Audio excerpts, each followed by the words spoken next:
₹137 petrol महंगा किया गया, ₹80 कम कर दिया गया और जो ₹57 का इंक्रीज़ है, वो अभी तक स्टिल पेट्रोल के साथ अभी बाकी है। अवामी प्रेशर था, जमात-ए-इस्लामी ने, पाकिस्तान तहरीक-ए-इंसाफ ने और पाकिस्तान गुड्स ट्रांसपोर्ट एसोसिएशन ने एहतजाज की कॉल दी थी, लेकिन उससे पहले ही हुकूमत मान गई।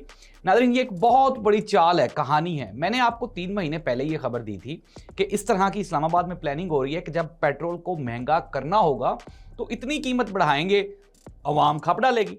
अवाम खप डालेगी, उसके बाद दोबारा फिर क्या होगा कि ये थोड़ा-सा उसमें कमी कर देंगे। सयाने कहते हैं कि मौत दिखा के बुखार दे देना और ये कहना कि जी आप बच गए हैं, आपको मुबारक हो। हमारी कौम के साथ बिल्कुल यही हाथ हुआ है। और इस्लामाबाद में एक दोस्त हैं, उनसे मेरी बात हो रही थी, तो उन्होंने कहा कि जब वज़ीर-ए-आज़म साहब तक ये समरी गई कि ₹57 पर लीटर इंक्रीज़ कर रहा है, तो उन्होंने कहा यार ये तो बड़ा मुश्किल है, अवाम तो सड़कों पे निकल आएँगे, ऑलरेडी पहले इतनी महंगाई हो चुकी है, तो हम तो नहीं ये करेंगे।